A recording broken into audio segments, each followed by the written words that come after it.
Councillor Chris Vince, Good Friday, Bearcroft, lots of Labour canvassers. What issues are coming up here in Bearcroft?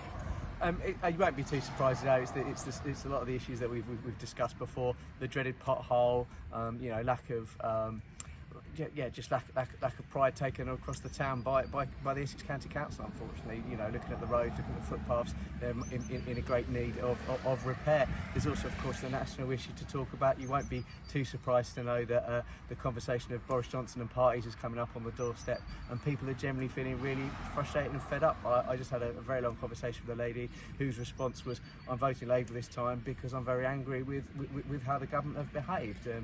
She lost someone during the COVID pandemic, was unable to go and see them in hospital, and she feels rightly angry and upset that the government haven't been obeying their own rules. So locally or nationally, did somebody like that lady indicate how she'd voted previously?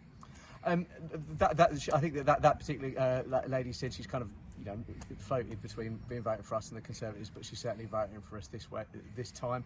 We've had various people said various things. We have had people that have voted Conservative, for a long period of time, that come in to vote Labour this time around for the first time. We've had others that have obviously moved to the Conservatives and moved back, but it's certainly a real mix. But it's certainly people moving in our direction rather than moving away from us, or people, to be fair, who are just fed up in general and not going to come out and vote on this occasion, which is a shame, obviously, but understandable given the government's behaviour.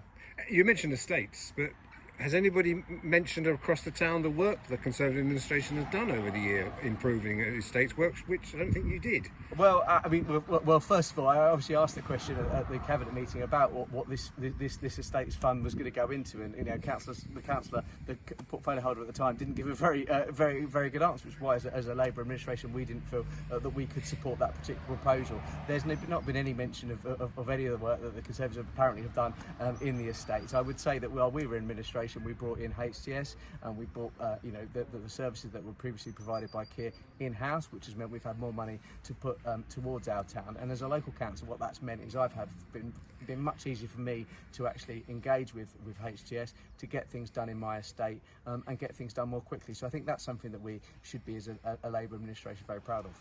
When I see you as a opposition in council, committees, cabinet, I can see a very good scrutiny group.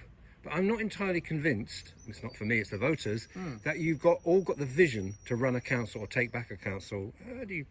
I'll put that to you. Well, I think it's in opposition. The first role of opposition is scrutiny, so that is what you're going to see more of. And actually, it is about us, scrutinising decisions that the council make. But have we got a vision for a town? Absolutely. And I was only speaking to someone earlier today about my view on how Harlow should be moving forward, or the view that residents share with me. We know that we're in a situation where people are working from home more. There's less need to travel, and there's a more need for local services. I think the 15-minute town model, which obviously is something that actually is a Parisian model, but I think it really fits in very nicely to Gibber's design and Gibber's views on what Harlow should be. So it's about making sure that everyone has access to services and everyone has that support. But have we got a vision for our town moving forward? Absolutely, and it's our job, throughout the next month or so, to explain to residents what we're going to do if we're in charge. And actually, I think as well, and I know I always go on about this, but it's actually about saying what our council's going to be doing. And we were out in Brocklesmead with our candidate Aidan this morning, and Brocklesmead is an estate that needs some TLC. Let's call it that. I don't think it's had it for a long time. And I know, for example, that Aidan will be a councillor, if he's elected, that will spend a lot of time in that area. He grew up in that area, he's got friends in that area, that will make sure that Brocklesmead and other areas in Summers get the attention that they've lacked up till now. In a previous press release earlier this week, you mentioned about policing and hubs in the town. Could you please expand upon that, please? Yeah, absolutely. And I think it comes into going back to talking about our vision. Our vision is about supporting communities, and I always say it's like community. And I know that's a bit of stealing a new Labour slogan, but it's true. We do need to be supporting communities, and I think actually that links really nicely into what I was saying earlier about each community having its own services. It's also about each community having a visible police presence. And I do want to say, because I did go to the police open day earlier this week, it's not something that the Harlow Police haven't done at all. They do have their pop-up surgeries, they do talk to residents, and of course, as a Labour administration, we introduced the community safety officers that are working with the police in those communities as well. but we need more of it. You know, we know that we've had 12 years of government cuts to policing. We know there are not as many, there are 300 less police across Essex than there were 12 years ago. And even if, the Police and Crime Commissioner will say, the Conservative Police and Crime Commissioner will say, we're going to bring back policing into our communities, we still had 10 years of not enough policing in those communities. And that, unfortunately, and it's not any fault of the police, who I believe are working very, very hard under more and more difficult circumstances, but it means there is that lack of trust that actually that crime is going to be dealt with if you report it. So the idea of Community Hub is about police going into, not the community coming to the police, but police going into the communities. They started to do it, we need to see more of it, going to areas where we know the community will be, going into schools, going to community centres, but just walking the streets, going around the estates, showing residents that if they report crime in their communities, that it will be dealt with, and that there's someone there to listen to. So that, for me, is what it's all about. In terms of the finance and that, we know the Tories are currently talking, the Conservatives are currently talking about a royal yacht, which even the Royals don't want, which is going to cost £250,000. Well, that could fund thousands of police officers. I mean, if you imagine the average police officer earns £30,000 a year, well, 250,000 divided by 30,000 gives you over 8,000 police officers. Now, of course, I appreciate there are other things, national insurance contributions, etc. But you could talk about thousands of police officers instead of a royal yacht, which actually nobody wants or needs.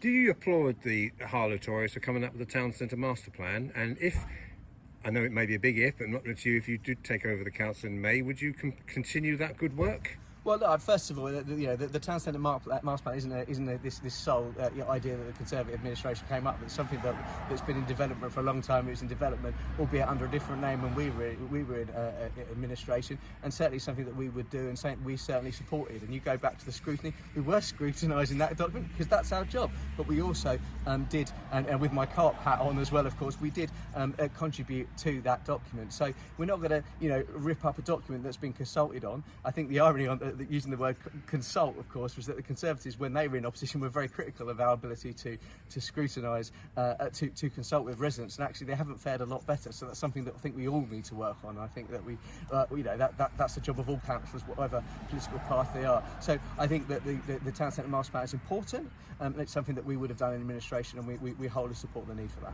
There's a lot of issues. Last year, I know you lost heavily, and one thing I asked was, are you part of a partnership when it comes to Junction 7A and Princess Alexandra Hospital, developments going on all over the town, whether you like it or not? Do you feel a Labour-run council has or would be a partner, a big playing partner, or just a walk-on part?